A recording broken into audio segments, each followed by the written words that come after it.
دې صورت په فضیلت کې راغلی دي چې دا په دې کې حکم د عفاف او د پردې دی. عمر رضی الله عنه چې کله خلیفه شو نو د کوفې والو خلکو ته لیکلي چې ښځو ته سوره نور وښیوئ. اوس هم دا دي چې زنانه په سوره نور عمل وکړي او دا خبره قرطبي او معارف لیکلې. دارنګ بل روایت کې راځي چې سړو ته مائده وښیوئ چې حلال ګټي او ښځو ته سوره نور.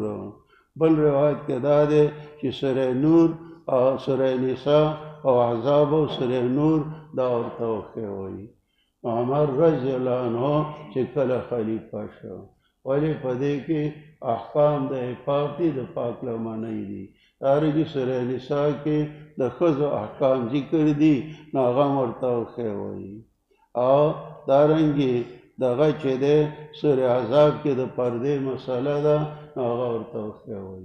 او سړو ته دا ویلي کوفې والو ته چې سړو ته سورت مائده وښیوئ ځکه هغه قرا به ګټي او قرۍ به خوري هغه ګټه وټه کوي ناسې نه چې حرام کمایي وکړي. او بیا په دې اول آیات کې براءت الاستحلال دی. سورتون هذه سورتون مبتدا بوله راوباسئ دا یو عظیم شان صورت دی چې موږ رالېږلی دې لره او فرض کړي دي احکام د دې نو دې کې ځینې مسایل دي او رالېږلي دي په